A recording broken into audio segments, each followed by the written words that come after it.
नमस्कार सगळ्यांना, तुमच्या सगळ्यांचं स्वागत आहे एका नवीन व्हिडिओमध्ये। नेहमी आपण जो रव्याचा शिरा करतो तो तर तुम्ही बरेच वेळा खाल्ला असेल। त्याच रव्याच्या शिऱ्याला आज आपण छान एक फ्लेवर देणार आहे। आपण करणार आहे आंब्याचा शिरा। चवीला अतिशय छान लागतो हा शिरा, मऊसूत लुसलुशीत। तर चला बघूया आपण आता आंब्याचा शिरा कसा करायचा आहे ते। त्यासाठी बघा मी घेतले 1 वाटी पाणी, ह्याच वाटीने मी सगळं माप घेतलंय आणि त्याच वाटीने 1 वाटी दूध घेतले। आपल्याला हे आता गरम करायला ठेवायचं आहे। 1 वाटी पाणी आणि 1 वाटी दूध घेऊन ते आता मी गरम करायला ठेवणार आहे। त्याच वाटीने अर्धी वाटी तूप घेतले। हे तूप आता आपण टाकून घेऊ कढईमध्ये आणि या तुपावर आता आपल्याला रवा भाजून घ्यायचा आहे। 1 वाटी रवा घेतलाय मी, हा तर छान खरपूस असा आपल्याला याच्यामध्ये भाजून घ्यायचा आहे। आपण छान आता हा रवा भाजून घेणार आहे। भाजून घेऊ आपण आता हा रवा छान। सतत हलवत आपल्याला आता हा रवा भाजून घ्यायचा आहे। लो टू मीडियम फ्लेमवर आपल्याला हा रवा भाजायचा आहे। रवा छान भाजला गेला पाहिजे। रवा जर कच्चा राहिला तर आपला शिरा चिवट होतो, त्यामुळे हा रवा छान भाजून घ्यायचा आहे आपल्याला। बघा रव्याचा कलर आता बदलतोय। सतत हलवला नाही रवा तर ते करपू शकतो, त्यामुळे त्याला सतत हलवत राहायचं आहे आणि छान कलर बदलेपर्यंत, खरपूस वास येईपर्यंत आपल्याला त्याला भाजून घ्यायचं आहे। छान भाजून झालाय बघा आपला रवा। आता आपल्याला याच्यामध्ये आंब्याचा पल्प टाकून घ्यायचा आहे। मी आधीच काढून घेतला होता आंब्याचा पल्प। यामध्ये दूध साखर काही मिक्स केलेलं नाहीये, फक्त आणि फक्त आंब्याचा रस आहे हा, मँगो पल्प। 1 वाटी घेतलाय मी हा आता आपण भाजलेल्या रव्यामध्ये टाकून घ्यायचा आहे। या रव्यामध्ये आंब्याचा रस आता एकजीव होईल छान आणि रवा पूर्ण आंब्याचा रस शोषून घेईल, त्याच्यामुळे आपल्या शिऱ्याला खूप छान चव येते। आता आपण याला छान मिक्स करून घेऊ रव्यामध्ये आणि आता 2 ते 3 मिनिटं याला आपल्याला असंच छान ढवळत राहायचं आहे, जेणेकरून छान फ्लेवर उतरेल रव्यामध्ये आंब्याचा।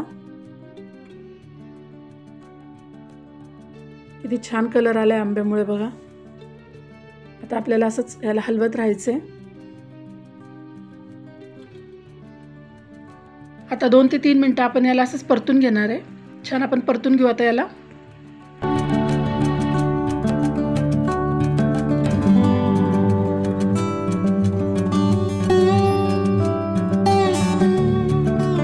रवा छान परतून झालाय आता।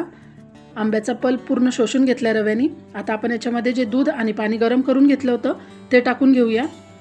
इथे तुम्ही दुधाच्या ऐवजी फक्त 2 वाट्या पाण्याचाही वापर करू शकता। आता हे गरम केलेलं दूध आणि पाणी छान मिक्स करून घ्यायचं आहे आपल्याला याच्यामध्ये आणि सगळ्या रव्याच्या गाठी मोडून घ्यायच्यात आपल्याला। सगळं छान मिक्स करून घेऊ आपण।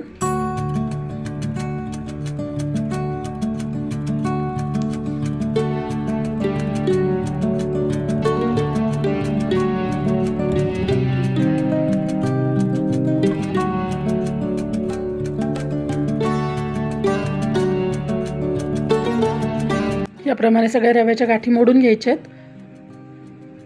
बघा कसं छान एकसारखं झालंय आता।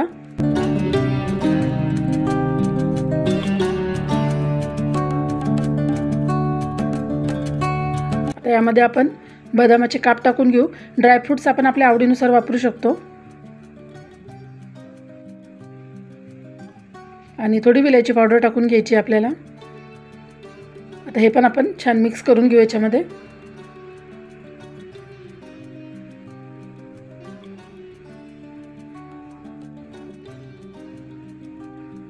आता याच्यामध्ये आपण केसरच्या काड्या टाकून घेणार आहे। ह्या पूर्णपणे ऑप्शनल आहे, नसतील नाही टाकले तरी चालतात।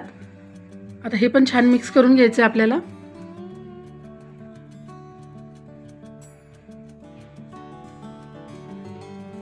खूप छान होतो हा शिरा चवीला, एकदा तुम्ही नक्की ट्राय करून बघा। या चॅनलवर आज पहिल्यांदा जर व्हिडिओ बघत असाल तर चॅनलला प्लीज सबस्क्राईब करून घ्या।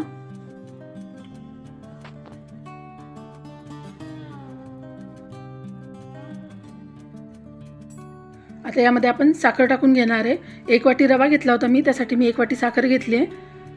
साखरेचं प्रमाण तुम्ही कमी जास्त करू शकता, जास्त गोड नको असेल तर साखर पाऊण वाटी घेतली तरी चालेल। ते साखर पण आपल्याला छान मिक्स करून घ्यायची याच्यामध्ये।